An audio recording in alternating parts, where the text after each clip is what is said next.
नमस्ते दोस्तों, स्वागत है आपका हमारे YouTube चैनल पर। और आज हम बात करने वाले हैं film the goat life film की। मलयालम सिनेमा स्टार पृथ्वीराज सुकुमारन की फिल्म द गोट लाइफ सत्य घटना पर आधारित है।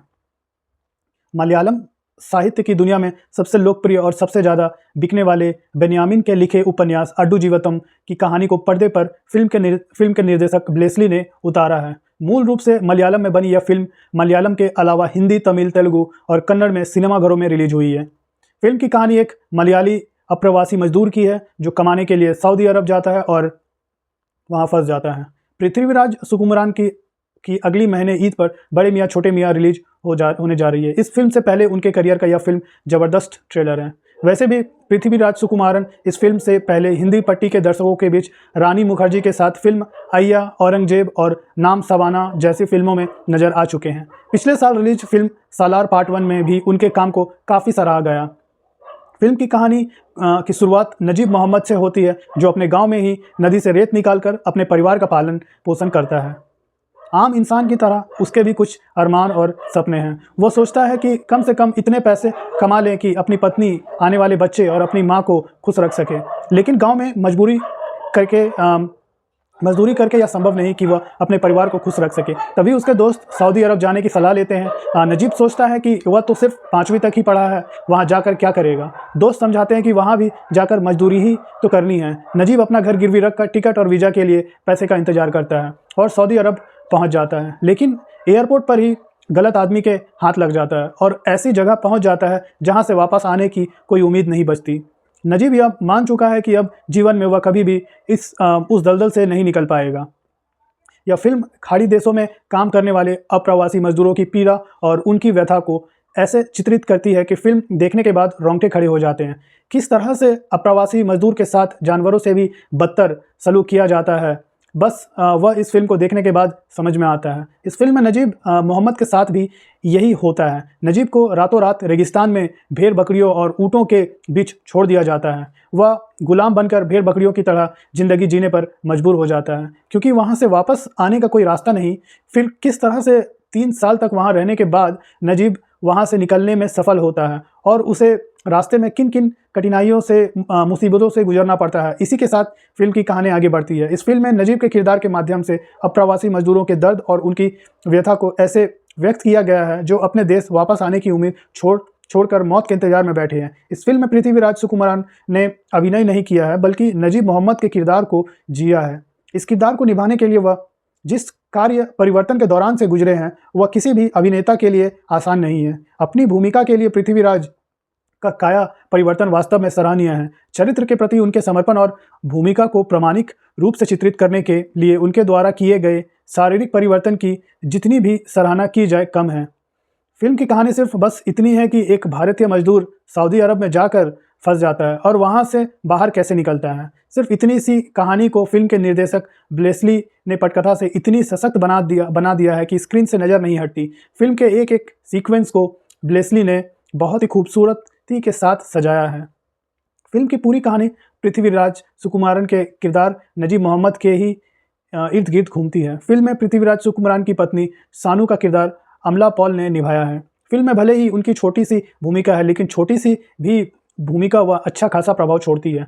जिमी जीन लुई ने पृथ्वीराज सुकुमारन के दोस्त इब्राहिम खादिरी की भूमिका निभाई है, जो उनकी भागने में मदद करता है। जिमी जीन लुई के अलावा काफिल की भूमिका में तालिब अल बसलू जैसर की भूमिका में रिक एबी का अभिनय उम्दा रहा है। इस फिल्म के एक और सबसे बड़ी खासियत इसकी सिनेमाटोग्राफी है। सुनील के की सिनेमाटोग्राफी बहुत ही कमाल की है। चाहे वह नदी में पृथ्वीराज सुकुमारन और अमला पॉल के बीच रोमांटिक दृश्य हो या फिर दूर दूर तक फैले रेगिस्तान के दृश्य हो, फिल्म के हर एक सीन को बहुत ही खूबसूरती के साथ पेश किया है। एस श्रीकार प्रसाद का संपादन बीच में थोड़ा सा सुस्त है, लेकिन पृथ्वीराज सुकुमारन ने अपने अभिनय से ऐसा प्रभावी बना दिया है कि उस तरफ ध्यान नहीं जाता। एक और रहमान का संगीत कर्णप्रिय है। अगर आपको यह वीडियो पसंद आया है तो हमारे चैनल को सब्सक्राइब करना ना भूलें। जय हिंद, जय भारत। नमस्ते दोस्तों, स्वागत है आपका हमारे YouTube चैनल पर। और आज हम बात करने वाले हैं film the goat life film की। मलयालम सिनेमा स्टार पृथ्वीराज सुकुमारन की फिल्म द गोट लाइफ सत्य घटना पर आधारित है। मलयालम साहित्य की दुनिया में सबसे लोकप्रिय और सबसे ज़्यादा बिकने वाले बेन्यामिन के लिखे उपन्यास अड्डू जीवतम की कहानी को पर्दे पर फिल्म के निर्देशक ब्लेसली ने उतारा है। मूल रूप से मलयालम में बनी यह फिल्म मलयालम के अलावा हिंदी, तमिल, तेलुगु और कन्नड़ में सिनेमाघरों में रिलीज हुई है। फिल्म की कहानी एक मलयाली अप्रवासी मजदूर की है जो कमाने के लिए सऊदी अरब जाता है और वहाँ फंस जाता है। पृथ्वीराज सुकुमारन की अगली महीने ईद पर बड़े मियाँ छोटे मियाँ रिलीज होने जा रही है। इस फिल्म से पहले उनके करियर का यह फिल्म ज़बरदस्त ट्रेलर है। वैसे भी पृथ्वीराज सुकुमारन इस फिल्म से पहले हिंदी पट्टी के दर्शकों के बीच रानी मुखर्जी के साथ फिल्म अय्या, औरंगजेब और नाम सवाना जैसी फिल्मों में नजर आ चुके हैं। पिछले साल रिलीज फिल्म सालार पार्ट 1 में भी उनके काम को काफ़ी सराहा गया। फिल्म की कहानी की शुरुआत नजीब मोहम्मद से होती है जो अपने गांव में ही नदी से रेत निकालकर अपने परिवार का पालन पोषण करता है। आम इंसान की तरह उसके भी कुछ अरमान और सपने हैं। वो सोचता है कि कम से कम इतने पैसे कमा लें कि अपनी पत्नी, आने वाले बच्चे और अपनी माँ को खुश रख सके। लेकिन गांव में मजदूरी करके यह संभव नहीं कि वह अपने परिवार को खुश रख सके। तभी उसके दोस्त सऊदी अरब जाने की सलाह लेते हैं। नजीब सोचता है कि वह तो सिर्फ 5वीं तक ही पढ़ा है, वहाँ जाकर क्या करेगा। दोस्त समझाते हैं कि वहाँ भी जाकर मजदूरी ही तो करनी है। नजीब अपना घर गिरवी रखकर टिकट और वीज़ा के लिए पैसे का इंतजार करता है और सऊदी अरब पहुँच जाता है। लेकिन एयरपोर्ट पर ही गलत आदमी के हाथ लग जाता है और ऐसी जगह पहुँच जाता है जहाँ से वापस आने की कोई उम्मीद नहीं बचती। नजीब यह मान चुका है कि अब जीवन में वह कभी भी उस दलदल से नहीं निकल पाएगा। यह फिल्म खाड़ी देशों में काम करने वाले अप्रवासी मजदूरों की पीड़ा और उनकी व्यथा को ऐसे चित्रित करती है कि फिल्म देखने के बाद रोंगटे खड़े हो जाते हैं। किस तरह से अप्रवासी मजदूर के साथ जानवरों से भी बदतर सलूक किया जाता है, बस वह इस फिल्म को देखने के बाद समझ में आता है। इस फिल्म में नजीब मोहम्मद के साथ भी यही होता है। नजीब को रातों रात रेगिस्तान में भेड़ बकरियों और ऊँटों के बीच छोड़ दिया जाता है। वह गुलाम बनकर भेड़ बकरियों की तरह ज़िंदगी जीने पर मजबूर हो जाता है क्योंकि वहाँ से वापस आने का कोई रास्ता नहीं। फिर किस तरह से 3 साल तक वहाँ रहने के बाद नजीब वहाँ से निकलने में सफल होता है और उसे रास्ते में किन किन कठिनाइयों से, मुसीबतों से गुजरना पड़ता है। इसी के साथ फिल्म की कहानी आगे बढ़ती है। इस फिल्म में नजीब के किरदार के माध्यम से अप्रवासी मजदूरों के दर्द और उनकी व्यथा को ऐसे व्यक्त किया गया है जो अपने देश वापस आने की उम्मीद छोड़कर मौत के इंतजार में बैठे हैं। इस फिल्म में पृथ्वीराज सुकुमारन ने अभिनय नहीं किया है बल्कि नजीब मोहम्मद के किरदार को जिया है। इस किरदार को निभाने के लिए वह जिस कार्य परिवर्तन के दौरान से गुजरे हैं वह किसी भी अभिनेता के लिए आसान नहीं है। अपनी भूमिका के लिए पृथ्वीराज का काया परिवर्तन वास्तव में सराहनीय है। चरित्र के प्रति उनके समर्पण और भूमिका को प्रामाणिक रूप से चित्रित करने के लिए उनके द्वारा किए गए शारीरिक परिवर्तन की जितनी भी सराहना की जाए कम है। फिल्म की कहानी सिर्फ बस इतनी है कि एक भारतीय मजदूर सऊदी अरब में जाकर फंस जाता है और वहाँ से बाहर कैसे निकलता है। सिर्फ इतनी सी कहानी को फिल्म के निर्देशक ब्लेसली ने पटकथा से इतनी सशक्त बना दिया है कि स्क्रीन से नज़र नहीं हटती। फिल्म के एक एक सीक्वेंस को ब्लेसली ने बहुत ही खूबसूरती के साथ सजाया है। फिल्म की पूरी कहानी पृथ्वीराज सुकुमारन के किरदार नजीब मोहम्मद के ही इर्द गिर्द घूमती है। फिल्म में पृथ्वीराज सुकुमारन की पत्नी सानू का किरदार अमला पॉल ने निभाया है। फिल्म में भले ही उनकी छोटी सी भूमिका है लेकिन छोटी सी भी भूमिका वह अच्छा खासा प्रभाव छोड़ती है।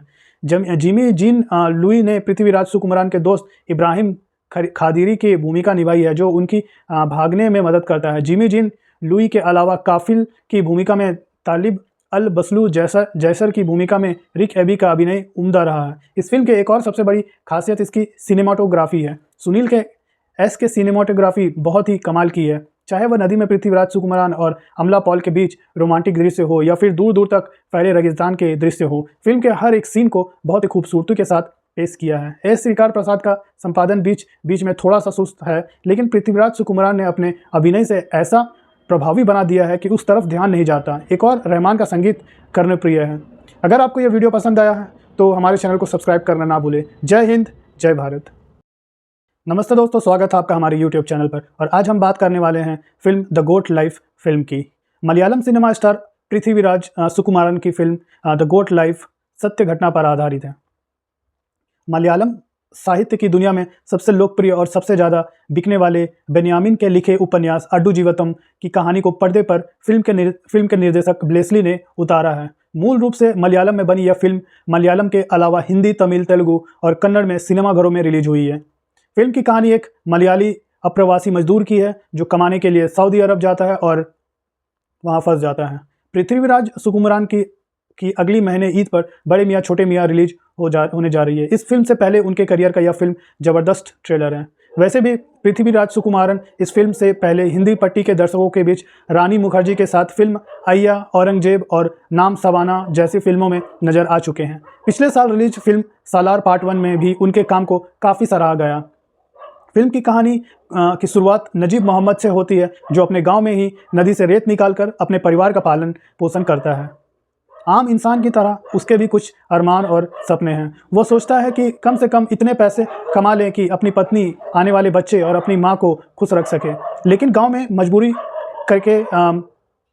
करके यह संभव नहीं कि वह अपने परिवार को खुश रख सके। तभी उसके दोस्त सऊदी अरब जाने की सलाह लेते हैं। नजीब सोचता है कि वह तो सिर्फ 5वीं तक ही पढ़ा है, वहाँ जाकर क्या करेगा। दोस्त समझाते हैं कि वहाँ भी जाकर मजदूरी ही तो करनी है। नजीब अपना घर गिरवी रखकर टिकट और वीज़ा के लिए पैसे का इंतजार करता है और सऊदी अरब पहुँच जाता है। लेकिन एयरपोर्ट पर ही गलत आदमी के हाथ लग जाता है और ऐसी जगह पहुँच जाता है जहाँ से वापस आने की कोई उम्मीद नहीं बचती। नजीब यह मान चुका है कि अब जीवन में वह कभी भी उस दलदल से नहीं निकल पाएगा। यह फिल्म खाड़ी देशों में काम करने वाले अप्रवासी मजदूरों की पीड़ा और उनकी व्यथा को ऐसे चित्रित करती है कि फिल्म देखने के बाद रोंगटे खड़े हो जाते हैं। किस तरह से अप्रवासी मजदूर के साथ जानवरों से भी बदतर सलूक किया जाता है, बस वह इस फिल्म को देखने के बाद समझ में आता है। इस फिल्म में नजीब मोहम्मद के साथ भी यही होता है। नजीब को रातों रात रेगिस्तान में भेड़ बकरियों और ऊँटों के बीच छोड़ दिया जाता है। वह गुलाम बनकर भेड़ बकरियों की तरह ज़िंदगी जीने पर मजबूर हो जाता है, क्योंकि वहाँ से वापस आने का कोई रास्ता नहीं। फिर किस तरह से 3 साल तक वहाँ रहने के बाद नजीब वहाँ से निकलने में सफल होता है और उसे रास्ते में किन किन कठिनाइयों से, मुसीबतों से गुजरना पड़ता है। इसी के साथ फिल्म की कहानी आगे बढ़ती है। इस फिल्म में नजीब के किरदार के माध्यम से अप्रवासी मजदूरों के दर्द और उनकी व्यथा को ऐसे व्यक्त किया गया है जो अपने देश वापस आने की उम्मीद छोड़कर मौत के इंतजार में बैठे हैं। इस फिल्म में पृथ्वीराज सुकुमारन ने अभिनय नहीं किया है, बल्कि नजीब मोहम्मद के किरदार को जिया है। इस किरदार को निभाने के लिए वह जिस कार्य परिवर्तन के दौरान से गुजरे हैं, वह किसी भी अभिनेता के लिए आसान नहीं है। अपनी भूमिका के लिए पृथ्वीराज का काया परिवर्तन वास्तव में सराहनीय है। चरित्र के प्रति उनके समर्पण और भूमिका को प्रामाणिक रूप से चित्रित करने के लिए उनके द्वारा किए गए शारीरिक परिवर्तन की जितनी भी सराहना की जाए कम है।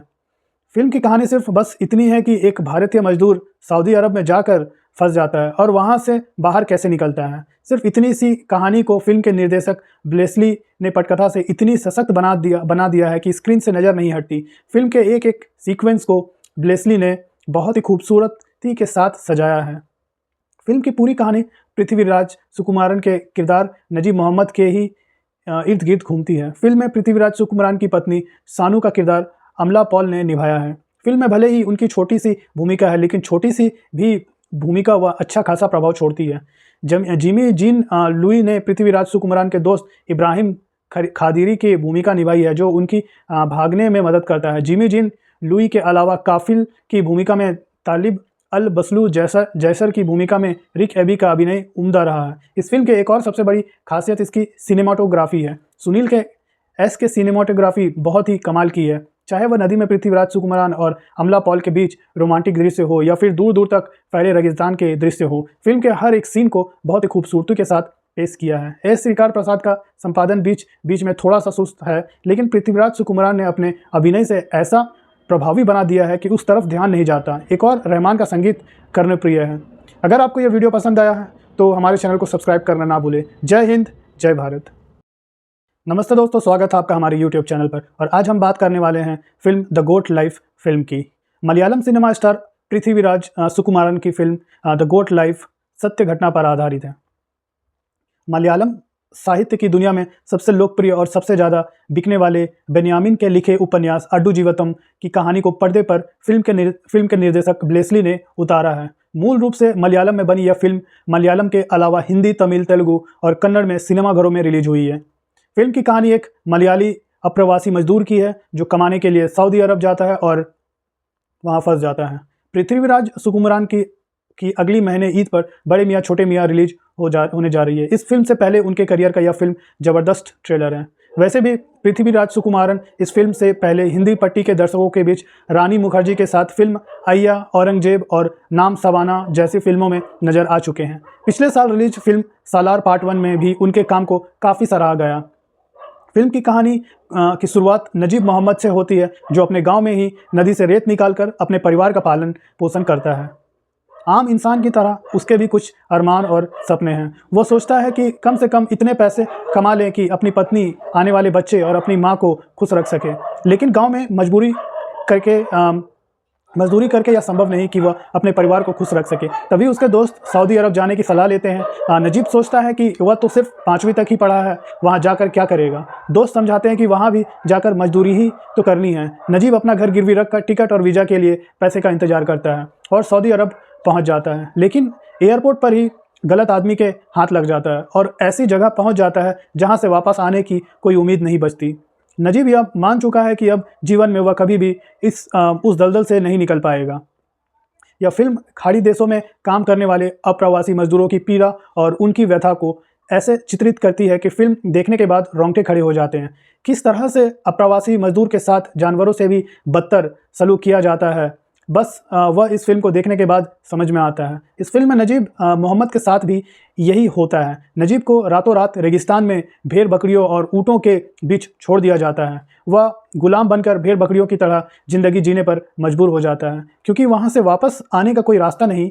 फिर किस तरह से 3 साल तक वहाँ रहने के बाद नजीब वहाँ से निकलने में सफल होता है और उसे रास्ते में किन किन कठिनाइयों से, मुसीबतों से गुजरना पड़ता है। इसी के साथ फिल्म की कहानी आगे बढ़ती है। इस फिल्म में नजीब के किरदार के माध्यम से अप्रवासी मजदूरों के दर्द और उनकी व्यथा को ऐसे व्यक्त किया गया है जो अपने देश वापस आने की उम्मीद छोड़कर मौत के इंतजार में बैठे हैं। इस फिल्म में पृथ्वीराज सुकुमारन ने अभिनय नहीं किया है बल्कि नजीब मोहम्मद के किरदार को जिया है।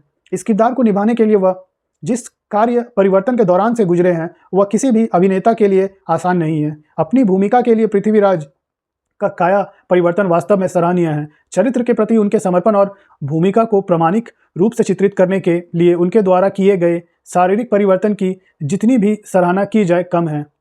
फिल्म की कहानी सिर्फ बस इतनी है कि एक भारतीय मजदूर सऊदी अरब में जाकर फंस जाता है और वहाँ से बाहर कैसे निकलता है। सिर्फ इतनी सी कहानी को फिल्म के निर्देशक ब्लेसली ने पटकथा से इतनी सशक्त बना दिया है कि स्क्रीन से नज़र नहीं हटती। फिल्म के एक एक सीक्वेंस को ब्लेसली ने बहुत ही खूबसूरती के साथ सजाया है। फिल्म की पूरी कहानी पृथ्वीराज सुकुमारन के किरदार नजीब मोहम्मद के ही इर्द गिर्द घूमती है। फिल्म में पृथ्वीराज सुकुमारन की पत्नी सानू का किरदार अमला पॉल ने निभाया है। फिल्म में भले ही उनकी छोटी सी भूमिका है लेकिन छोटी सी भी भूमिका वह अच्छा खासा प्रभाव छोड़ती है।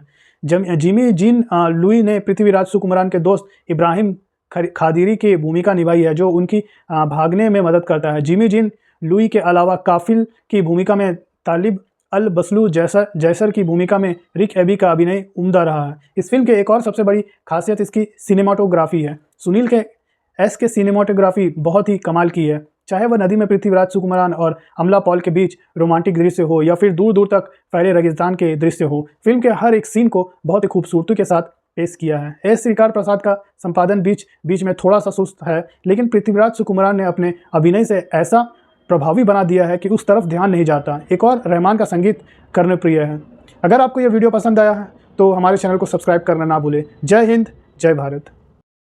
नमस्ते दोस्तों, स्वागत है आपका हमारे YouTube चैनल पर। और आज हम बात करने वाले हैं film the goat life film की। मलयालम सिनेमा स्टार पृथ्वीराज सुकुमारन की फिल्म द गोट लाइफ सत्य घटना पर आधारित है। मलयालम साहित्य की दुनिया में सबसे लोकप्रिय और सबसे ज़्यादा बिकने वाले बेन्यामिन के लिखे उपन्यास अड्डू जीवतम की कहानी को पर्दे पर फिल्म के निर्देशक ब्लेसली ने उतारा है। मूल रूप से मलयालम में बनी यह फिल्म मलयालम के अलावा हिंदी, तमिल, तेलुगु और कन्नड़ में सिनेमाघरों में रिलीज हुई है। फिल्म की कहानी एक मलयाली अप्रवासी मजदूर की है जो कमाने के लिए सऊदी अरब जाता है और वहाँ फंस जाता है। पृथ्वीराज सुकुमारन की अगली महीने ईद पर बड़े मियाँ छोटे मियाँ रिलीज होने जा रही है। इस फिल्म से पहले उनके करियर का यह फिल्म ज़बरदस्त ट्रेलर है। वैसे भी पृथ्वीराज सुकुमारन इस फिल्म से पहले हिंदी पट्टी के दर्शकों के बीच रानी मुखर्जी के साथ फिल्म अय्या, औरंगजेब और नाम सवाना जैसी फिल्मों में नजर आ चुके हैं। पिछले साल रिलीज फिल्म सालार पार्ट 1 में भी उनके काम को काफ़ी सराहा गया। फिल्म की कहानी की शुरुआत नजीब मोहम्मद से होती है जो अपने गांव में ही नदी से रेत निकालकर अपने परिवार का पालन पोषण करता है। आम इंसान की तरह उसके भी कुछ अरमान और सपने हैं। वो सोचता है कि कम से कम इतने पैसे कमा लें कि अपनी पत्नी, आने वाले बच्चे और अपनी माँ को खुश रख सके। लेकिन गांव में मजदूरी करके यह संभव नहीं कि वह अपने परिवार को खुश रख सके। तभी उसके दोस्त सऊदी अरब जाने की सलाह लेते हैं। नजीब सोचता है कि वह तो सिर्फ 5वीं तक ही पढ़ा है, वहाँ जाकर क्या करेगा। दोस्त समझाते हैं कि वहाँ भी जाकर मजदूरी ही तो करनी है। नजीब अपना घर गिरवी रखकर टिकट और वीज़ा के लिए पैसे का इंतजार करता है और सऊदी अरब पहुँच जाता है, लेकिन एयरपोर्ट पर ही गलत आदमी के हाथ लग जाता है और ऐसी जगह पहुँच जाता है जहाँ से वापस आने की कोई उम्मीद नहीं बचती। नजीब यह मान चुका है कि अब जीवन में वह कभी भी उस दलदल से नहीं निकल पाएगा। यह फिल्म खाड़ी देशों में काम करने वाले अप्रवासी मजदूरों की पीड़ा और उनकी व्यथा को ऐसे चित्रित करती है कि फिल्म देखने के बाद रोंगटे खड़े हो जाते हैं। किस तरह से अप्रवासी मजदूर के साथ जानवरों से भी बदतर सलूक किया जाता है, बस वह इस फिल्म को देखने के बाद समझ में आता है। इस फिल्म में नजीब मोहम्मद के साथ भी यही होता है। नजीब को रातों रात रेगिस्तान में भेड़ बकरियों और ऊँटों के बीच छोड़ दिया जाता है। वह गुलाम बनकर भेड़ बकरियों की तरह ज़िंदगी जीने पर मजबूर हो जाता है, क्योंकि वहाँ से वापस आने का कोई रास्ता नहीं। फिर किस तरह से 3 साल तक वहाँ रहने के बाद नजीब वहाँ से निकलने में सफल होता है और उसे रास्ते में किन किन कठिनाइयों से मुसीबतों से गुजरना पड़ता है। इसी के साथ फिल्म की कहानी आगे बढ़ती है। इस फिल्म में नजीब के किरदार के माध्यम से अप्रवासी मजदूरों के दर्द और उनकी व्यथा को ऐसे व्यक्त किया गया है जो अपने देश वापस आने की उम्मीद छोड़कर मौत के इंतजार में बैठे हैं। इस फिल्म में पृथ्वीराज सुकुमारन ने अभिनय नहीं किया है, बल्कि नजीब मोहम्मद के किरदार को जिया है। इस किरदार को निभाने के लिए वह जिस कार्य परिवर्तन के दौरान से गुजरे हैं वह किसी भी अभिनेता के लिए आसान नहीं है। अपनी भूमिका के लिए पृथ्वीराज का काया परिवर्तन वास्तव में सराहनीय है। चरित्र के प्रति उनके समर्पण और भूमिका को प्रामाणिक रूप से चित्रित करने के लिए उनके द्वारा किए गए शारीरिक परिवर्तन की जितनी भी सराहना की जाए कम है। फिल्म की कहानी सिर्फ बस इतनी है कि एक भारतीय मजदूर सऊदी अरब में जाकर फंस जाता है और वहाँ से बाहर कैसे निकलता है। सिर्फ इतनी सी कहानी को फिल्म के निर्देशक ब्लेसली ने पटकथा से इतनी सशक्त बना दिया है कि स्क्रीन से नज़र नहीं हटती। फिल्म के एक एक सीक्वेंस को ब्लेसली ने बहुत ही खूबसूरती के साथ सजाया है। फिल्म की पूरी कहानी पृथ्वीराज सुकुमारन के किरदार नजीब मोहम्मद के ही इर्द गिर्द घूमती है। फिल्म में पृथ्वीराज सुकुमारन की पत्नी सानू का किरदार अमला पॉल ने निभाया है। फिल्म में भले ही उनकी छोटी सी भूमिका है, लेकिन छोटी सी भी भूमिका वह अच्छा खासा प्रभाव छोड़ती है।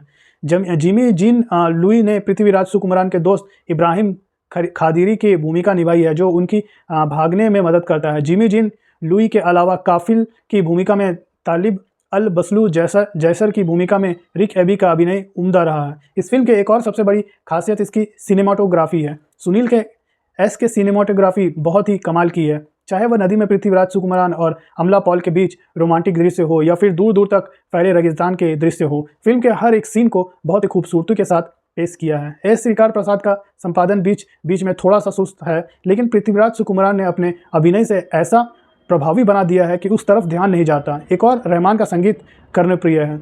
अगर आपको यह वीडियो पसंद आया है तो हमारे चैनल को सब्सक्राइब करना ना भूलें। जय हिंद, जय भारत। नमस्ते दोस्तों, स्वागत है आपका हमारे YouTube चैनल पर। और आज हम बात करने वाले हैं film the goat life film की। मलयालम सिनेमा स्टार पृथ्वीराज सुकुमारन की फिल्म द गोट लाइफ सत्य घटना पर आधारित है।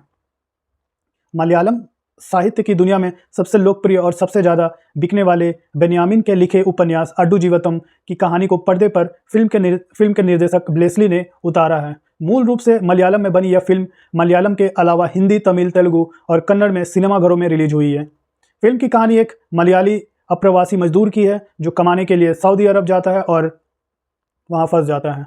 पृथ्वीराज सुकुमारन की अगली महीने ईद पर बड़े मियाँ छोटे मियाँ रिलीज होने जा रही है। इस फिल्म से पहले उनके करियर का यह फिल्म ज़बरदस्त ट्रेलर है। वैसे भी पृथ्वीराज सुकुमारन इस फिल्म से पहले हिंदी पट्टी के दर्शकों के बीच रानी मुखर्जी के साथ फिल्म अय्या, औरंगजेब और नाम सवाना जैसी फिल्मों में नजर आ चुके हैं। पिछले साल रिलीज फिल्म सालार पार्ट 1 में भी उनके काम को काफ़ी सराहा गया। फिल्म की कहानी की शुरुआत नजीब मोहम्मद से होती है, जो अपने गांव में ही नदी से रेत निकालकर अपने परिवार का पालन पोषण करता है। आम इंसान की तरह उसके भी कुछ अरमान और सपने हैं। वो सोचता है कि कम से कम इतने पैसे कमा लें कि अपनी पत्नी, आने वाले बच्चे और अपनी माँ को खुश रख सके। लेकिन गांव में मजदूरी करके यह संभव नहीं कि वह अपने परिवार को खुश रख सके। तभी उसके दोस्त सऊदी अरब जाने की सलाह लेते हैं। नजीब सोचता है कि वह तो सिर्फ 5वीं तक ही पढ़ा है, वहाँ जाकर क्या करेगा। दोस्त समझाते हैं कि वहाँ भी जाकर मजदूरी ही तो करनी है। नजीब अपना घर गिरवी रखकर टिकट और वीज़ा के लिए पैसे का इंतजार करता है और सऊदी अरब पहुँच जाता है, लेकिन एयरपोर्ट पर ही गलत आदमी के हाथ लग जाता है और ऐसी जगह पहुंच जाता है जहां से वापस आने की कोई उम्मीद नहीं बचती। नजीब यह मान चुका है कि अब जीवन में वह कभी भी उस दलदल से नहीं निकल पाएगा। यह फिल्म खाड़ी देशों में काम करने वाले अप्रवासी मजदूरों की पीड़ा और उनकी व्यथा को ऐसे चित्रित करती है कि फिल्म देखने के बाद रोंगटे खड़े हो जाते हैं। किस तरह से अप्रवासी मजदूर के साथ जानवरों से भी बदतर सलूक किया जाता है, बस वह इस फिल्म को देखने के बाद समझ में आता है। इस फिल्म में नजीब मोहम्मद के साथ भी यही होता है। नजीब को रातों रात रेगिस्तान में भेड़ बकरियों और ऊँटों के बीच छोड़ दिया जाता है। वह गुलाम बनकर भेड़ बकरियों की तरह ज़िंदगी जीने पर मजबूर हो जाता है क्योंकि वहाँ से वापस आने का कोई रास्ता नहीं। फिर किस तरह से 3 साल तक वहाँ रहने के बाद नजीब वहाँ से निकलने में सफल होता है और उसे रास्ते में किन किन कठिनाइयों से मुसीबतों से गुजरना पड़ता है। इसी के साथ फिल्म की कहानी आगे बढ़ती है। इस फिल्म में नजीब के किरदार के माध्यम से अप्रवासी मजदूरों के दर्द और उनकी व्यथा को ऐसे व्यक्त किया गया है जो अपने देश वापस आने की उम्मीद छोड़कर मौत के इंतजार में बैठे हैं। इस फिल्म में पृथ्वीराज सुकुमारन ने अभिनय नहीं किया है बल्कि नजीब मोहम्मद के किरदार को जिया है। इस किरदार को निभाने के लिए वह जिस कार्य परिवर्तन के दौरान से गुजरे हैं वह किसी भी अभिनेता के लिए आसान नहीं है। अपनी भूमिका के लिए पृथ्वीराज का काया परिवर्तन वास्तव में सराहनीय है। चरित्र के प्रति उनके समर्पण और भूमिका को प्रामाणिक रूप से चित्रित करने के लिए उनके द्वारा किए गए शारीरिक परिवर्तन की जितनी भी सराहना की जाए कम है। फिल्म की कहानी सिर्फ बस इतनी है कि एक भारतीय मजदूर सऊदी अरब में जाकर फंस जाता है और वहाँ से बाहर कैसे निकलता है। सिर्फ इतनी सी कहानी को फिल्म के निर्देशक ब्लेसली ने पटकथा से इतनी सशक्त बना दिया है कि स्क्रीन से नज़र नहीं हटती। फिल्म के एक एक सीक्वेंस को ब्लेसली ने बहुत ही खूबसूरती के साथ सजाया है। फिल्म की पूरी कहानी पृथ्वीराज सुकुमारन के किरदार नजीब मोहम्मद के ही इर्द गिर्द घूमती है। फिल्म में पृथ्वीराज सुकुमारन की पत्नी सानू का किरदार अमला पॉल ने निभाया है। फिल्म में भले ही उनकी छोटी सी भूमिका है लेकिन छोटी सी भी भूमिका वह अच्छा खासा प्रभाव छोड़ती है। जिमी जीन लुई ने पृथ्वीराज सुकुमारन के दोस्त इब्राहिम खादिरी की भूमिका निभाई है जो उनकी भागने में मदद करता है। जिमी जीन लुई के अलावा काफिल की भूमिका में तालिब अल बसलू जैसर की भूमिका में रिक एबी का अभिनय उम्दा रहा है। इस फिल्म के एक और सबसे बड़ी खासियत इसकी सिनेमाटोग्राफी है। सुनील के एस के सिनेमाटोग्राफी बहुत ही कमाल की है। चाहे वह नदी में पृथ्वीराज सुकुमारन और अमला पॉल के बीच रोमांटिक दृश्य हो या फिर दूर दूर तक फैले रेगिस्तान के दृश्य हो, फिल्म के हर एक सीन को बहुत ही खूबसूरती के साथ पेश किया है। एस श्रीकार प्रसाद का संपादन बीच में थोड़ा सा सुस्त है लेकिन पृथ्वीराज सुकुमारन ने अपने अभिनय से ऐसा प्रभावी बना दिया है कि उस तरफ ध्यान नहीं जाता। एक और रहमान का संगीत कर्णप्रिय है। अगर आपको यह वीडियो पसंद आया है तो हमारे चैनल को सब्सक्राइब करना ना भूलें। जय हिंद, जय भारत। नमस्ते दोस्तों, स्वागत है आपका हमारे YouTube चैनल पर। और आज हम बात करने वाले हैं film the goat life film की। मलयालम सिनेमा स्टार पृथ्वीराज सुकुमारन की फिल्म द गोट लाइफ सत्य घटना पर आधारित है। मलयालम साहित्य की दुनिया में सबसे लोकप्रिय और सबसे ज़्यादा बिकने वाले बेन्यामिन के लिखे उपन्यास अड्डू जीवतम की कहानी को पर्दे पर फिल्म के निर्देशक ब्लेसली ने उतारा है। मूल रूप से मलयालम में बनी यह फिल्म मलयालम के अलावा हिंदी, तमिल, तेलुगु और कन्नड़ में सिनेमाघरों में रिलीज हुई है। फिल्म की कहानी एक मलयाली अप्रवासी मजदूर की है जो कमाने के लिए सऊदी अरब जाता है और वहाँ फंस जाता है। पृथ्वीराज सुकुमारन की अगली महीने ईद पर बड़े मियाँ छोटे मियाँ रिलीज होने जा रही है। इस फिल्म से पहले उनके करियर का यह फिल्म ज़बरदस्त ट्रेलर है। वैसे भी पृथ्वीराज सुकुमारन इस फिल्म से पहले हिंदी पट्टी के दर्शकों के बीच रानी मुखर्जी के साथ फिल्म अय्या, औरंगजेब और नाम सवाना जैसी फिल्मों में नजर आ चुके हैं। पिछले साल रिलीज फिल्म सालार पार्ट 1 में भी उनके काम को काफ़ी सराहा गया। फिल्म की कहानी की शुरुआत नजीब मोहम्मद से होती है जो अपने गांव में ही नदी से रेत निकालकर अपने परिवार का पालन पोषण करता है। आम इंसान की तरह उसके भी कुछ अरमान और सपने हैं। वो सोचता है कि कम से कम इतने पैसे कमा लें कि अपनी पत्नी, आने वाले बच्चे और अपनी माँ को खुश रख सके। लेकिन गांव में मजदूरी करके यह संभव नहीं कि वह अपने परिवार को खुश रख सके। तभी उसके दोस्त सऊदी अरब जाने की सलाह लेते हैं। नजीब सोचता है कि वह तो सिर्फ 5वीं तक ही पढ़ा है, वहाँ जाकर क्या करेगा। दोस्त समझाते हैं कि वहाँ भी जाकर मजदूरी ही तो करनी है। नजीब अपना घर गिरवी रखकर टिकट और वीज़ा के लिए पैसे का इंतजार करता है और सऊदी अरब पहुँच जाता है। लेकिन एयरपोर्ट पर ही गलत आदमी के हाथ लग जाता है और ऐसी जगह पहुँच जाता है जहाँ से वापस आने की कोई उम्मीद नहीं बचती। नजीब यह मान चुका है कि अब जीवन में वह कभी भी उस दलदल से नहीं निकल पाएगा। यह फिल्म खाड़ी देशों में काम करने वाले अप्रवासी मजदूरों की पीड़ा और उनकी व्यथा को ऐसे चित्रित करती है कि फिल्म देखने के बाद रोंगटे खड़े हो जाते हैं। किस तरह से अप्रवासी मजदूर के साथ जानवरों से भी बदतर सलूक किया जाता है, बस वह इस फिल्म को देखने के बाद समझ में आता है। इस फिल्म में नजीब मोहम्मद के साथ भी यही होता है। नजीब को रातों रात रेगिस्तान में भेड़ बकरियों और ऊँटों के बीच छोड़ दिया जाता है। वह गुलाम बनकर भेड़ बकरियों की तरह ज़िंदगी जीने पर मजबूर हो जाता है, क्योंकि वहाँ से वापस आने का कोई रास्ता नहीं।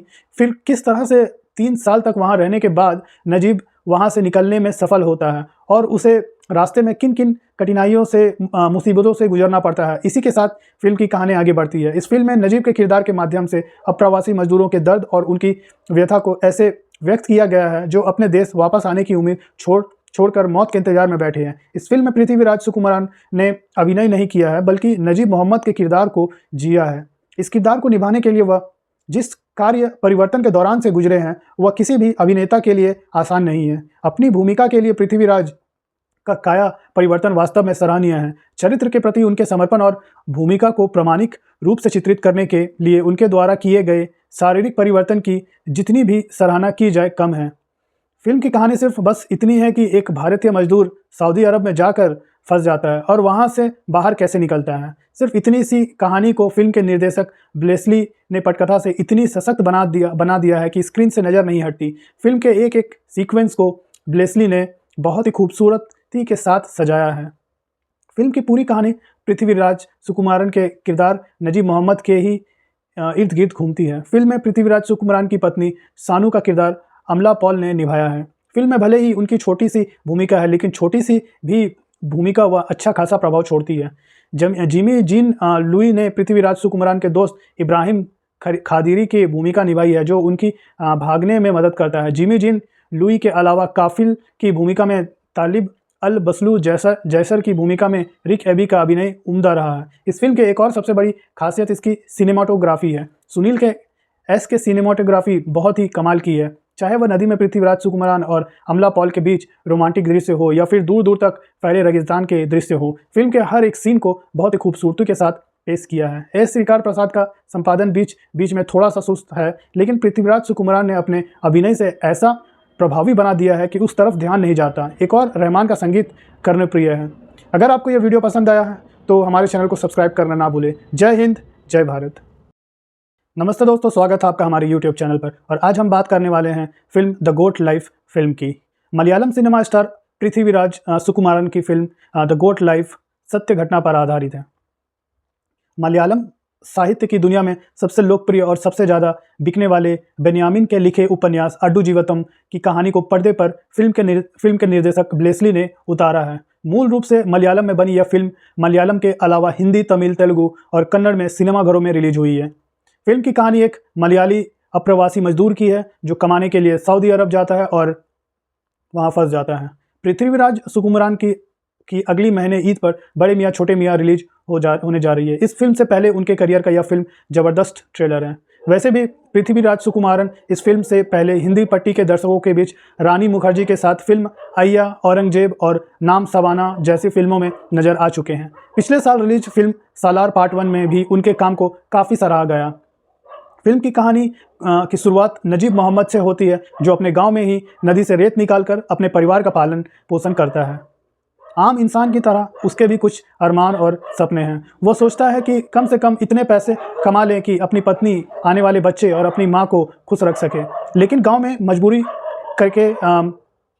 करके यह संभव नहीं कि वह अपने परिवार को खुश रख सके। तभी उसके दोस्त सऊदी अरब जाने की सलाह लेते हैं। नजीब सोचता है कि वह तो सिर्फ 5वीं तक ही पढ़ा है, वहाँ जाकर क्या करेगा। दोस्त समझाते हैं कि वहाँ भी जाकर मजदूरी ही तो करनी है। नजीब अपना घर गिरवी रखकर टिकट और वीज़ा के लिए पैसे का इंतजार करता है और सऊदी अरब पहुँच जाता है। लेकिन एयरपोर्ट पर ही गलत आदमी के हाथ लग जाता है और ऐसी जगह पहुँच जाता है जहाँ से वापस आने की कोई उम्मीद नहीं बचती।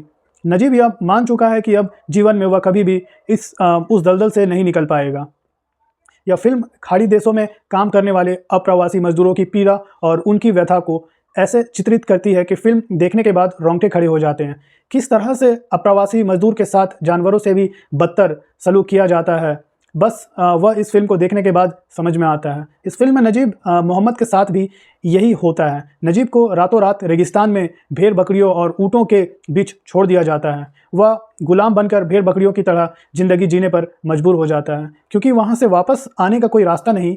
फिर किस तरह से 3 साल तक वहाँ रहने के बाद नजीब वहाँ से निकलने में सफल होता है और उसे रास्ते में किन किन कठिनाइयों से मुसीबतों से गुजरना पड़ता है। इसी के साथ फिल्म की कहानी आगे बढ़ती है। इस फिल्म में नजीब के किरदार के माध्यम से अप्रवासी मजदूरों के दर्द और उनकी व्यथा को ऐसे व्यक्त किया गया है जो अपने देश वापस आने की उम्मीद छोड़कर मौत के इंतजार में बैठे हैं। इस फिल्म में पृथ्वीराज सुकुमारन ने अभिनय नहीं किया है, बल्कि नजीब मोहम्मद के किरदार को जिया है। इस किरदार को निभाने के लिए वह जिस कार्य परिवर्तन के दौरान से गुजरे हैं वह किसी भी अभिनेता के लिए आसान नहीं है। अपनी भूमिका के लिए पृथ्वीराज का काया परिवर्तन वास्तव में सराहनीय है। चरित्र के प्रति उनके समर्पण और भूमिका को प्रामाणिक रूप से चित्रित करने के लिए उनके द्वारा किए गए शारीरिक परिवर्तन की जितनी भी सराहना की जाए कम है। फिल्म की कहानी सिर्फ बस इतनी है कि एक भारतीय मजदूर सऊदी अरब में जाकर फंस जाता है और वहाँ से बाहर कैसे निकलता है। सिर्फ इतनी सी कहानी को फिल्म के निर्देशक ब्लेसली ने पटकथा से इतनी सशक्त बना दिया है कि स्क्रीन से नज़र नहीं हटती। फिल्म के एक एक सीक्वेंस को ब्लेसली ने बहुत ही खूबसूरती के साथ सजाया है। फिल्म की पूरी कहानी पृथ्वीराज सुकुमारन के किरदार नजीब मोहम्मद के ही इर्द गिर्द घूमती है। फिल्म में पृथ्वीराज सुकुमारन की पत्नी सानू का किरदार अमला पॉल ने निभाया है। फिल्म में भले ही उनकी छोटी सी भूमिका है, लेकिन छोटी सी भी भूमिका वह अच्छा खासा प्रभाव छोड़ती है। जिमी जीन लुई ने पृथ्वीराज सुकुमारन के दोस्त इब्राहिम खादिरी की भूमिका निभाई है, जो उनकी भागने में मदद करता है। जिमी जीन लुई के अलावा काफिल की भूमिका में तालिब अल बसलू जैसर की भूमिका में रिक एबी का अभिनय उम्दा रहा है। इस फिल्म के एक और सबसे बड़ी खासियत इसकी सिनेमाटोग्राफी है। सुनील के सिनेमाटोग्राफी बहुत ही कमाल की है। चाहे वह नदी में पृथ्वीराज सुकुमारन और अमला पॉल के बीच रोमांटिक दृश्य हो या फिर दूर दूर तक फैले रेगिस्तान के दृश्य हो, फिल्म के हर एक सीन को बहुत ही खूबसूरती के साथ पेश किया है। एस श्रीकार प्रसाद का संपादन बीच में थोड़ा सा सुस्त है, लेकिन पृथ्वीराज सुकुमारन ने अपने अभिनय से ऐसा प्रभावी बना दिया है कि उस तरफ ध्यान नहीं जाता। एक और रहमान का संगीत कर्णप्रिय है। अगर आपको यह वीडियो पसंद आया है तो हमारे चैनल को सब्सक्राइब करना ना भूलें। जय हिंद, जय भारत। नमस्ते दोस्तों, स्वागत है आपका हमारे YouTube चैनल पर। और आज हम बात करने वाले हैं film the goat life film की। मलयालम सिनेमा स्टार पृथ्वीराज सुकुमारन की फिल्म द गोट लाइफ सत्य घटना पर आधारित है।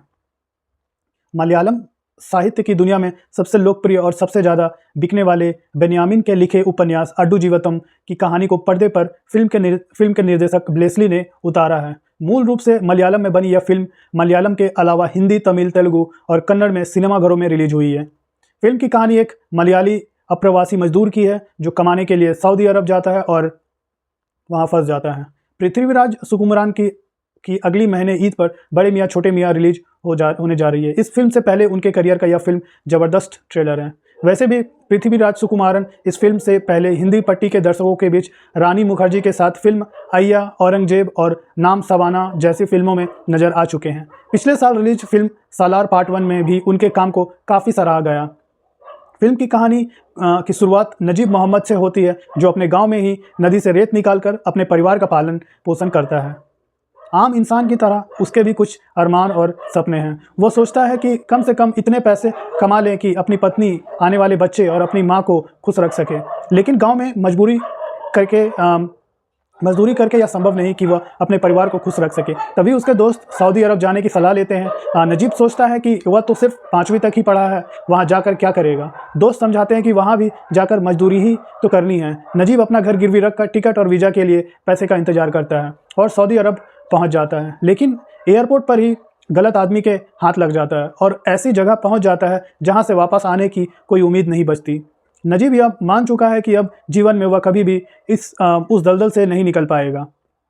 यह फिल्म खाड़ी देशों में काम करने वाले अप्रवासी मजदूरों की पीड़ा और उनकी व्यथा को ऐसे चित्रित करती है कि फिल्म देखने के बाद रोंगटे खड़े हो जाते हैं। किस तरह से अप्रवासी मजदूर के साथ जानवरों से भी बदतर सलूक किया जाता है, बस वह इस फिल्म को देखने के बाद समझ में आता है। इस फिल्म में नजीब मोहम्मद के साथ भी यही होता है। नजीब को रातों रात रेगिस्तान में भेड़ बकरियों और ऊँटों के बीच छोड़ दिया जाता है। वह गुलाम बनकर भेड़ बकरियों की तरह ज़िंदगी जीने पर मजबूर हो जाता है, क्योंकि वहाँ से वापस आने का कोई रास्ता नहीं। फिर किस तरह से 3 साल तक वहाँ रहने के बाद नजीब वहाँ से निकलने में सफल होता है और उसे रास्ते में किन किन कठिनाइयों से मुसीबतों से गुजरना पड़ता है। इसी के साथ फिल्म की कहानी आगे बढ़ती है। इस फिल्म में नजीब के किरदार के माध्यम से अप्रवासी मजदूरों के दर्द और उनकी व्यथा को ऐसे व्यक्त किया गया है जो अपने देश वापस आने की उम्मीद छोड़कर मौत के इंतजार में बैठे हैं। इस फिल्म में पृथ्वीराज सुकुमारन ने अभिनय नहीं किया है बल्कि नजीब मोहम्मद के किरदार को जिया है।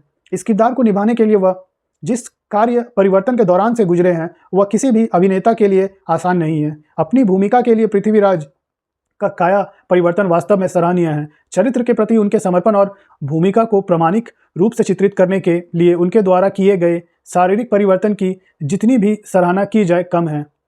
फिल्म की कहानी सिर्फ बस इतनी है कि एक भारतीय मजदूर सऊदी अरब में जाकर फंस जाता है और वहाँ से बाहर कैसे निकलता है। सिर्फ इतनी सी कहानी को फिल्म के निर्देशक ब्लेसली ने पटकथा से इतनी सशक्त बना दिया है कि स्क्रीन से नज़र नहीं हटती। फिल्म के एक एक सीक्वेंस को ब्लेसली ने बहुत ही खूबसूरती के साथ सजाया है। फिल्म की पूरी कहानी पृथ्वीराज सुकुमारन के किरदार नजीब मोहम्मद के ही इर्द गिर्द घूमती है। फिल्म में पृथ्वीराज सुकुमारन की पत्नी सानू का किरदार अमला पॉल ने निभाया है। फिल्म में भले ही उनकी छोटी सी भूमिका है लेकिन छोटी सी भी भूमिका वह अच्छा खासा प्रभाव छोड़ती है।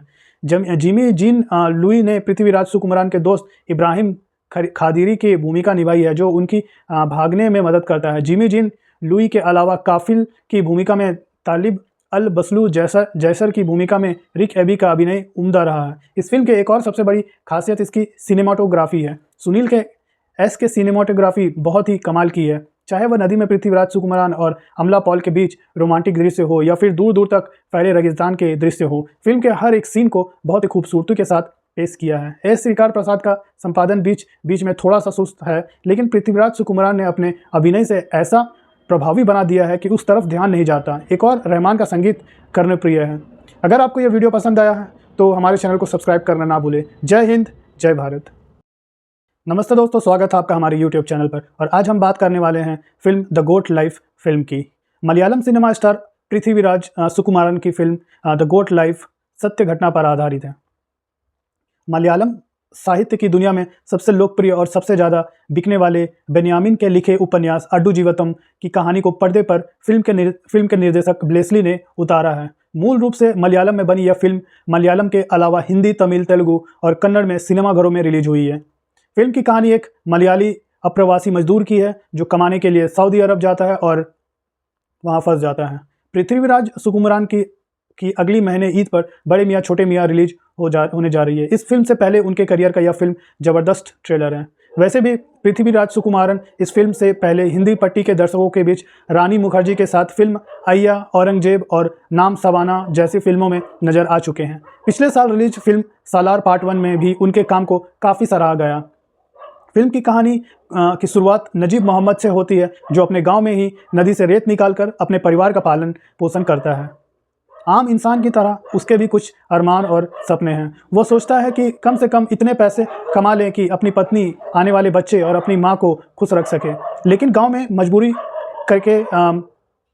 करके यह संभव नहीं कि वह अपने परिवार को खुश रख सके। तभी उसके दोस्त सऊदी अरब जाने की सलाह लेते हैं। नजीब सोचता है कि वह तो सिर्फ 5वीं तक ही पढ़ा है, वहाँ जाकर क्या करेगा। दोस्त समझाते हैं कि वहाँ भी जाकर मजदूरी ही तो करनी है। नजीब अपना घर गिरवी रखकर टिकट और वीज़ा के लिए पैसे का इंतजार करता है और सऊदी अरब पहुँच जाता है। लेकिन एयरपोर्ट पर ही गलत आदमी के हाथ लग जाता है और ऐसी जगह पहुँच जाता है जहाँ से वापस आने की कोई उम्मीद नहीं बचती। नजीब यह मान चुका है कि अब जीवन में वह कभी भी उस दलदल से नहीं निकल पाएगा। यह फिल्म खाड़ी देशों में काम करने वाले अप्रवासी मजदूरों की पीड़ा और उनकी व्यथा को ऐसे चित्रित करती है कि फिल्म देखने के बाद रोंगटे खड़े हो जाते हैं। किस तरह से अप्रवासी मजदूर के साथ जानवरों से भी बदतर सलूक किया जाता है, बस वह इस फिल्म को देखने के बाद समझ में आता है। इस फिल्म में नजीब मोहम्मद के साथ भी यही होता है। नजीब को रातों रात रेगिस्तान में भेड़ बकरियों और ऊँटों के बीच छोड़ दिया जाता है। वह गुलाम बनकर भेड़ बकरियों की तरह ज़िंदगी जीने पर मजबूर हो जाता है क्योंकि वहाँ से वापस आने का कोई रास्ता नहीं। फिर किस तरह से 3 साल तक वहाँ रहने के बाद नजीब वहाँ से निकलने में सफल होता है और उसे रास्ते में किन किन कठिनाइयों से मुसीबतों से गुजरना पड़ता है। इसी के साथ फिल्म की कहानी आगे बढ़ती है। इस फिल्म में नजीब के किरदार के माध्यम से अप्रवासी मजदूरों के दर्द और उनकी व्यथा को ऐसे व्यक्त किया गया है जो अपने देश वापस आने की उम्मीद छोड़कर मौत के इंतजार में बैठे हैं। इस फिल्म में पृथ्वीराज सुकुमारन ने अभिनय नहीं किया है बल्कि नजीब मोहम्मद के किरदार को जिया है। इस किरदार को निभाने के लिए वह जिस कार्य परिवर्तन के दौरान से गुजरे हैं वह किसी भी अभिनेता के लिए आसान नहीं है। अपनी भूमिका के लिए पृथ्वीराज का काया परिवर्तन वास्तव में सराहनीय है। चरित्र के प्रति उनके समर्पण और भूमिका को प्रामाणिक रूप से चित्रित करने के लिए उनके द्वारा किए गए शारीरिक परिवर्तन की जितनी भी सराहना की जाए कम है। फिल्म की कहानी सिर्फ बस इतनी है कि एक भारतीय मजदूर सऊदी अरब में जाकर फंस जाता है और वहां से बाहर कैसे निकलता है। सिर्फ इतनी सी कहानी को फिल्म के निर्देशक ब्लेसली ने पटकथा से इतनी सशक्त बना दिया है कि स्क्रीन से नज़र नहीं हटती। फिल्म के एक एक सीक्वेंस को ब्लेसली ने बहुत ही खूबसूरती के साथ सजाया है। फिल्म की पूरी कहानी पृथ्वीराज सुकुमारन के किरदार नजीब मोहम्मद के ही इर्द गिर्द घूमती है। फिल्म में पृथ्वीराज सुकुमारन की पत्नी सानू का किरदार अमला पॉल ने निभाया है। फिल्म में भले ही उनकी छोटी सी भूमिका है, लेकिन छोटी सी भी भूमिका वह अच्छा खासा प्रभाव छोड़ती है। जिमी जीन लुई ने पृथ्वीराज सुकुमारन के दोस्त इब्राहिम खादिरी की भूमिका निभाई है, जो उनकी भागने में मदद करता है। जिमी जीन लुई के अलावा काफिल की भूमिका में तालिब अल बसलू जैसर की भूमिका में रिक एबी का अभिनय उम्दा रहा है। इस फिल्म के एक और सबसे बड़ी खासियत इसकी सिनेमाटोग्राफी है। सुनील के एस के सिनेमाटोग्राफी बहुत ही कमाल की है। चाहे वह नदी में पृथ्वीराज सुकुमारन और अमला पॉल के बीच रोमांटिक दृश्य हो या फिर दूर दूर तक फैले रेगिस्तान के दृश्य हो, फिल्म के हर एक सीन को बहुत ही खूबसूरती के साथ पेश किया है। एस श्रीकार प्रसाद का संपादन बीच में थोड़ा सा सुस्त है, लेकिन पृथ्वीराज सुकुमारन ने अपने अभिनय से ऐसा प्रभावी बना दिया है कि उस तरफ ध्यान नहीं जाता। एक और रहमान का संगीत कर्णप्रिय है। अगर आपको यह वीडियो पसंद आया है तो हमारे चैनल को सब्सक्राइब करना ना भूलें। जय हिंद, जय भारत। नमस्ते दोस्तों, स्वागत है आपका हमारे YouTube चैनल पर। और आज हम बात करने वाले हैं film the goat life film की। मलयालम सिनेमा स्टार पृथ्वीराज सुकुमारन की फिल्म द गोट लाइफ सत्य घटना पर आधारित है। मलयालम साहित्य की दुनिया में सबसे लोकप्रिय और सबसे ज़्यादा बिकने वाले बेन्यामिन के लिखे उपन्यास अड्डू जीवतम की कहानी को पर्दे पर फिल्म के निर्देशक ब्लेसली ने उतारा है। मूल रूप से मलयालम में बनी यह फिल्म मलयालम के अलावा हिंदी, तमिल, तेलुगु और कन्नड़ में सिनेमाघरों में रिलीज हुई है। फिल्म की कहानी एक मलयाली अप्रवासी मजदूर की है जो कमाने के लिए सऊदी अरब जाता है और वहां फंस जाता है। पृथ्वीराज सुकुमारन की अगली महीने ईद पर बड़े मियाँ छोटे मियाँ रिलीज होने जा रही है। इस फिल्म से पहले उनके करियर का यह फिल्म ज़बरदस्त ट्रेलर है। वैसे भी पृथ्वीराज सुकुमारन इस फिल्म से पहले हिंदी पट्टी के दर्शकों के बीच रानी मुखर्जी के साथ फिल्म अय्या, औरंगजेब और नाम सवाना जैसी फिल्मों में नजर आ चुके हैं। पिछले साल रिलीज फिल्म सालार पार्ट 1 में भी उनके काम को काफ़ी सराहा गया। फिल्म की कहानी की शुरुआत नजीब मोहम्मद से होती है, जो अपने गांव में ही नदी से रेत निकालकर अपने परिवार का पालन पोषण करता है। आम इंसान की तरह उसके भी कुछ अरमान और सपने हैं। वो सोचता है कि कम से कम इतने पैसे कमा लें कि अपनी पत्नी, आने वाले बच्चे और अपनी माँ को खुश रख सके। लेकिन गांव में मजदूरी करके यह संभव नहीं कि वह अपने परिवार को खुश रख सके। तभी उसके दोस्त सऊदी अरब जाने की सलाह लेते हैं। नजीब सोचता है कि वह तो सिर्फ 5वीं तक ही पढ़ा है, वहाँ जाकर क्या करेगा। दोस्त समझाते हैं कि वहाँ भी जाकर मजदूरी ही तो करनी है। नजीब अपना घर गिरवी रखकर टिकट और वीज़ा के लिए पैसे का इंतजार करता है और सऊदी अरब पहुँच जाता है। लेकिन एयरपोर्ट पर ही गलत आदमी के हाथ लग जाता है और ऐसी जगह पहुँच जाता है जहाँ से वापस आने की कोई उम्मीद नहीं बचती। नजीब यह मान चुका है कि अब जीवन में वह कभी भी उस दलदल से नहीं निकल पाएगा। यह फिल्म खाड़ी देशों में काम करने वाले अप्रवासी मजदूरों की पीड़ा और उनकी व्यथा को ऐसे चित्रित करती है कि फिल्म देखने के बाद रोंगटे खड़े हो जाते हैं। किस तरह से अप्रवासी मजदूर के साथ जानवरों से भी बदतर सलूक किया जाता है, बस वह इस फिल्म को देखने के बाद समझ में आता है। इस फिल्म में नजीब मोहम्मद के साथ भी यही होता है। नजीब को रातों रात रेगिस्तान में भेड़ बकरियों और ऊँटों के बीच छोड़ दिया जाता है। वह गुलाम बनकर भेड़ बकरियों की तरह ज़िंदगी जीने पर मजबूर हो जाता है, क्योंकि वहाँ से वापस आने का कोई रास्ता नहीं।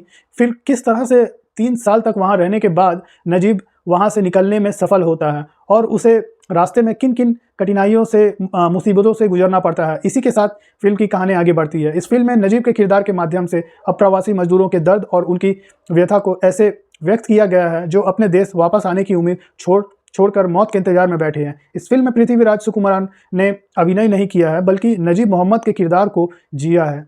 इस किरदार को निभाने के लिए वह जिस कार्य परिवर्तन के दौरान से गुजरे हैं वह किसी भी अभिनेता के लिए आसान नहीं है। अपनी भूमिका के लिए पृथ्वीराज का काया परिवर्तन वास्तव में सराहनीय है। चरित्र के प्रति उनके समर्पण और भूमिका को प्रामाणिक रूप से चित्रित करने के लिए उनके द्वारा किए गए शारीरिक परिवर्तन की जितनी भी सराहना की जाए कम है। फिल्म की कहानी सिर्फ बस इतनी है कि एक भारतीय मजदूर सऊदी अरब में जाकर फंस जाता है और वहाँ से बाहर कैसे निकलता है। सिर्फ इतनी सी कहानी को फिल्म के निर्देशक ब्लेसली ने पटकथा से इतनी सशक्त बना दिया है कि स्क्रीन से नज़र नहीं हटती। फिल्म के एक एक सीक्वेंस को ब्लेसली ने बहुत ही खूबसूरती के साथ सजाया है। फिल्म की पूरी कहानी पृथ्वीराज सुकुमारन के किरदार नजीब मोहम्मद के ही इर्द गिर्द घूमती है। फिल्म में पृथ्वीराज सुकुमारन की पत्नी सानू का किरदार अमला पॉल ने निभाया है।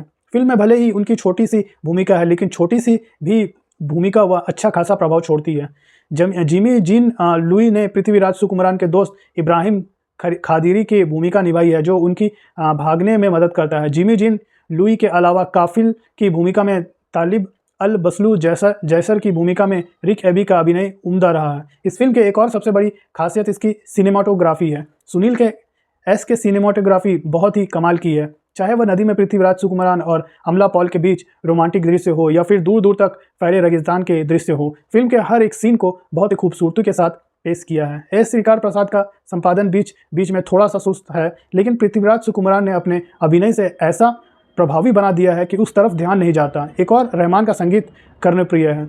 अगर आपको यह वीडियो पसंद आया है तो हमारे चैनल को सब्सक्राइब करना ना भूलें। जय हिंद, जय भारत। नमस्ते दोस्तों, स्वागत है आपका हमारे YouTube चैनल पर। और आज हम बात करने वाले हैं film the goat life film की। मलयालम सिनेमा स्टार पृथ्वीराज सुकुमारन की फिल्म द गोट लाइफ सत्य घटना पर आधारित है।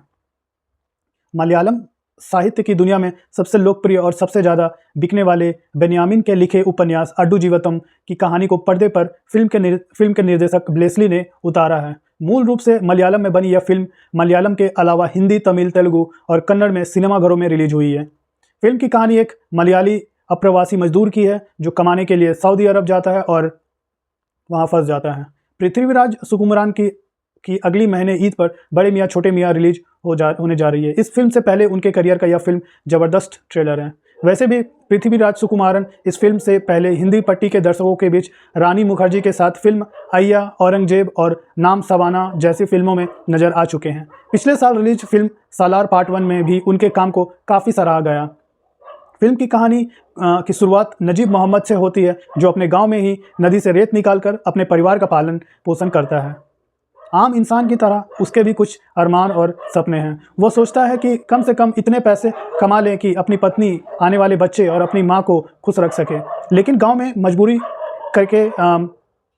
करके यह संभव नहीं कि वह अपने परिवार को खुश रख सके। तभी उसके दोस्त सऊदी अरब जाने की सलाह लेते हैं। नजीब सोचता है कि वह तो सिर्फ 5वीं तक ही पढ़ा है, वहाँ जाकर क्या करेगा। दोस्त समझाते हैं कि वहाँ भी जाकर मजदूरी ही तो करनी है। नजीब अपना घर गिरवी रखकर टिकट और वीज़ा के लिए पैसे का इंतजार करता है और सऊदी अरब पहुँच जाता है। लेकिन एयरपोर्ट पर ही गलत आदमी के हाथ लग जाता है और ऐसी जगह पहुँच जाता है जहाँ से वापस आने की कोई उम्मीद नहीं बचती।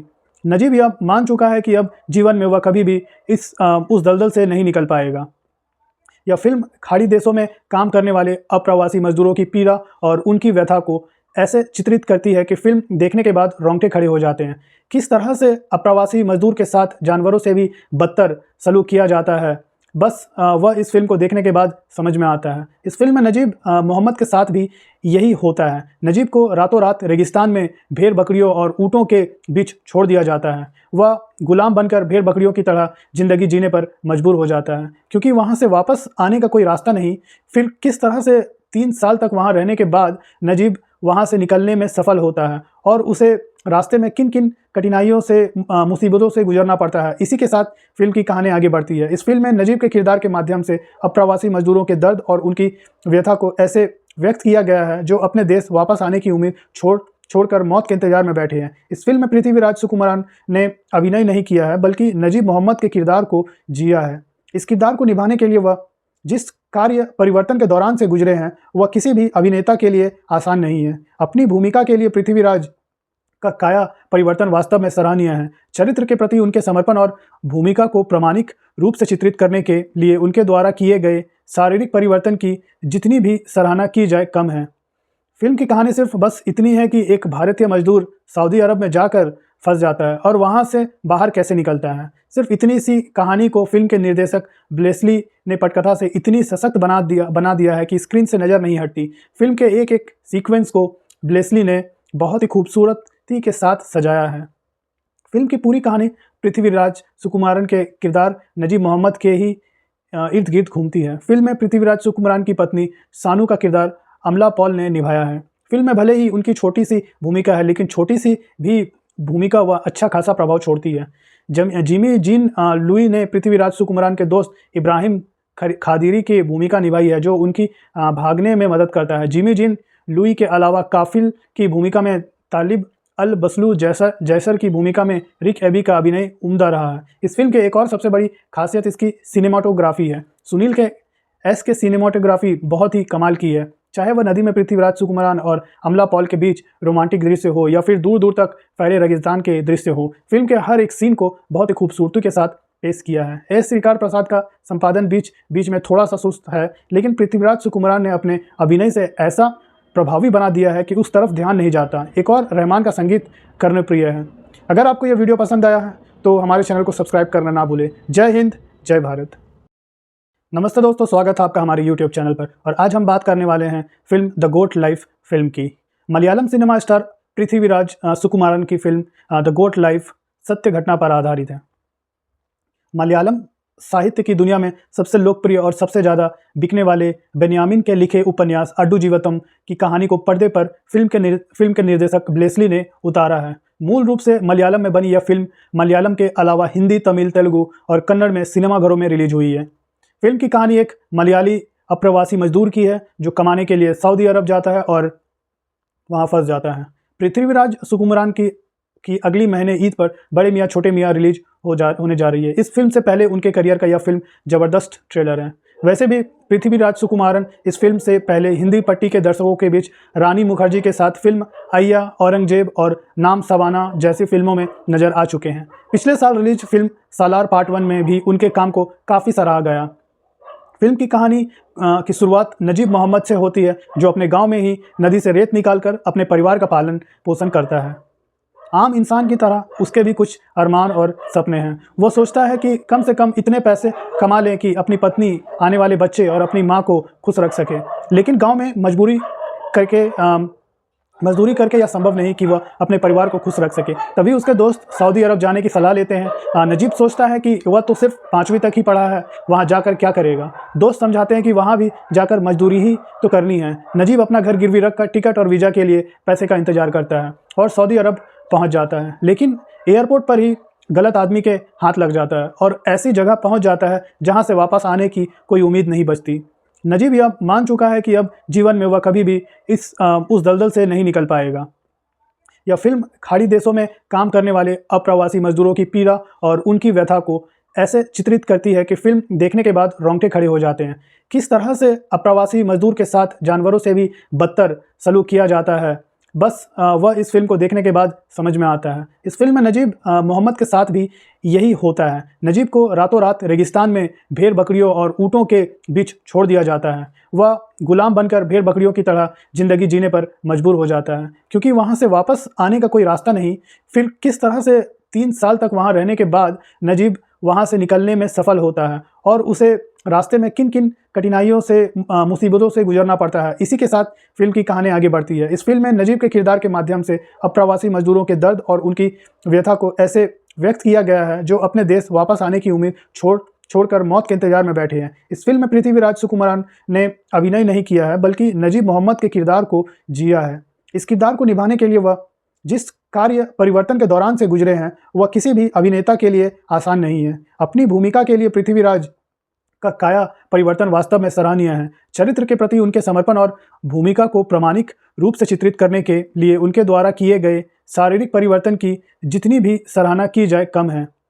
फिल्म की कहानी सिर्फ बस इतनी है कि एक भारतीय मजदूर सऊदी अरब में जाकर फंस जाता है और वहाँ से बाहर कैसे निकलता है। सिर्फ इतनी सी कहानी को फिल्म के निर्देशक ब्लेसली ने पटकथा से इतनी सशक्त बना दिया है कि स्क्रीन से नज़र नहीं हटती। फिल्म के एक एक सीक्वेंस को ब्लेसली ने बहुत ही खूबसूरती के साथ सजाया है। फिल्म की पूरी कहानी पृथ्वीराज सुकुमारन के किरदार नजीब मोहम्मद के ही इर्द गिर्द घूमती है। फिल्म में पृथ्वीराज सुकुमारन की पत्नी सानू का किरदार अमला पॉल ने निभाया है। फिल्म में भले ही उनकी छोटी सी भूमिका है, लेकिन छोटी सी भी भूमिका वह अच्छा खासा प्रभाव छोड़ती है। जिमी जीन लुई ने पृथ्वीराज सुकुमारन के दोस्त इब्राहिम खादिरी की भूमिका निभाई है, जो उनकी भागने में मदद करता है। जिमी जीन लुई के अलावा काफिल की भूमिका में तालिब अल बसलू जैसर की भूमिका में रिक एबी का अभिनय उम्दा रहा है। इस फिल्म के एक और सबसे बड़ी खासियत इसकी सिनेमाटोग्राफी है। सुनील के एस के सिनेमाटोग्राफी बहुत ही कमाल की है। चाहे वह नदी में पृथ्वीराज सुकुमारन और अमला पॉल के बीच रोमांटिक दृश्य हो या फिर दूर दूर तक फैले रेगिस्तान के दृश्य हो, फिल्म के हर एक सीन को बहुत ही खूबसूरती के साथ पेश किया है। एस श्रीकार प्रसाद का संपादन बीच बीच में थोड़ा सा सुस्त है, लेकिन पृथ्वीराज सुकुमारन ने अपने अभिनय से ऐसा प्रभावी बना दिया है कि उस तरफ ध्यान नहीं जाता। एक और रहमान का संगीत कर्णप्रिय है। अगर आपको यह वीडियो पसंद आया है तो हमारे चैनल को सब्सक्राइब करना ना भूलें। जय हिंद, जय भारत। नमस्ते दोस्तों, स्वागत है आपका हमारे YouTube चैनल पर। और आज हम बात करने वाले हैं film the goat life film की। मलयालम सिनेमा स्टार पृथ्वीराज सुकुमारन की फिल्म द गोट लाइफ सत्य घटना पर आधारित है। मलयालम साहित्य की दुनिया में सबसे लोकप्रिय और सबसे ज़्यादा बिकने वाले बेन्यामिन के लिखे उपन्यास अड्डू जीवतम की कहानी को पर्दे पर फिल्म के निर्देशक ब्लेसली ने उतारा है। मूल रूप से मलयालम में बनी यह फिल्म मलयालम के अलावा हिंदी, तमिल, तेलुगु और कन्नड़ में सिनेमाघरों में रिलीज हुई है। फिल्म की कहानी एक मलयाली अप्रवासी मजदूर की है जो कमाने के लिए सऊदी अरब जाता है और वहाँ फंस जाता है।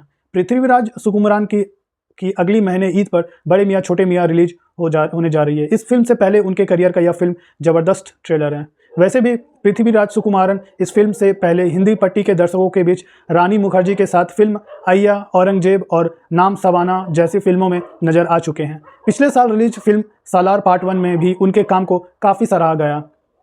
फिल्म की कहानी की शुरुआत नजीब मोहम्मद से होती है, जो अपने गांव में ही नदी से रेत निकालकर अपने परिवार का पालन पोषण करता है। आम इंसान की तरह उसके भी कुछ अरमान और सपने हैं। वो सोचता है कि कम से कम इतने पैसे कमा लें कि अपनी पत्नी, आने वाले बच्चे और अपनी माँ को खुश रख सके। लेकिन गांव में मजदूरी करके यह संभव नहीं कि वह अपने परिवार को खुश रख सके। तभी उसके दोस्त सऊदी अरब जाने की सलाह लेते हैं। नजीब सोचता है कि वह तो सिर्फ 5वीं तक ही पढ़ा है, वहाँ जाकर क्या करेगा। दोस्त समझाते हैं कि वहाँ भी जाकर मजदूरी ही तो करनी है। नजीब अपना घर गिरवी रखकर टिकट और वीज़ा के लिए पैसे का इंतजार करता है और सऊदी अरब पहुँच जाता है। लेकिन एयरपोर्ट पर ही गलत आदमी के हाथ लग जाता है और ऐसी जगह पहुँच जाता है जहाँ से वापस आने की कोई उम्मीद नहीं बचती। नजीब यह मान चुका है कि अब जीवन में वह कभी भी उस दलदल से नहीं निकल पाएगा। यह फिल्म खाड़ी देशों में काम करने वाले अप्रवासी मजदूरों की पीड़ा और उनकी व्यथा को ऐसे चित्रित करती है कि फिल्म देखने के बाद रोंगटे खड़े हो जाते हैं। किस तरह से अप्रवासी मजदूर के साथ जानवरों से भी बदतर सलूक किया जाता है, बस वह इस फिल्म को देखने के बाद समझ में आता है। इस फिल्म में नजीब मोहम्मद के साथ भी यही होता है। नजीब को रातों रात रेगिस्तान में भेड़ बकरियों और ऊँटों के बीच छोड़ दिया जाता है। वह गुलाम बनकर भेड़ बकरियों की तरह ज़िंदगी जीने पर मजबूर हो जाता है, क्योंकि वहाँ से वापस आने का कोई रास्ता नहीं। फिर किस तरह से 3 साल तक वहाँ रहने के बाद नजीब वहाँ से निकलने में सफल होता है और उसे रास्ते में किन किन कठिनाइयों से, मुसीबतों से गुजरना पड़ता है। इसी के साथ फिल्म की कहानी आगे बढ़ती है। इस फिल्म में नजीब के किरदार के माध्यम से अप्रवासी मजदूरों के दर्द और उनकी व्यथा को ऐसे व्यक्त किया गया है जो अपने देश वापस आने की उम्मीद छोड़कर मौत के इंतजार में बैठे हैं। इस फिल्म में पृथ्वीराज सुकुमारन ने अभिनय नहीं किया है, बल्कि नजीब मोहम्मद के किरदार को जिया है। इस किरदार को निभाने के लिए वह जिस कार्य परिवर्तन के दौरान से गुजरे हैं, वह किसी भी अभिनेता के लिए आसान नहीं है। अपनी भूमिका के लिए पृथ्वीराज का काया परिवर्तन वास्तव में सराहनीय है। चरित्र के प्रति उनके समर्पण और भूमिका को प्रामाणिक रूप से चित्रित करने के लिए उनके द्वारा किए गए शारीरिक परिवर्तन की जितनी भी सराहना की जाए कम है। फिल्म की कहानी सिर्फ बस इतनी है कि एक भारतीय मजदूर सऊदी अरब में जाकर फंस जाता है और वहाँ से बाहर कैसे निकलता है। सिर्फ इतनी सी कहानी को फिल्म के निर्देशक ब्लेसली ने पटकथा से इतनी सशक्त बना दिया है कि स्क्रीन से नज़र नहीं हटती। फिल्म के एक एक सीक्वेंस को ब्लेसली ने बहुत ही खूबसूरती के साथ सजाया है। फिल्म की पूरी कहानी पृथ्वीराज सुकुमारन के किरदार नजीब मोहम्मद के ही इर्द गिर्द घूमती है। फिल्म में पृथ्वीराज सुकुमारन की पत्नी सानू का किरदार अमला पॉल ने निभाया है। फिल्म में भले ही उनकी छोटी सी भूमिका है, लेकिन छोटी सी भी भूमिका वह अच्छा खासा प्रभाव छोड़ती है।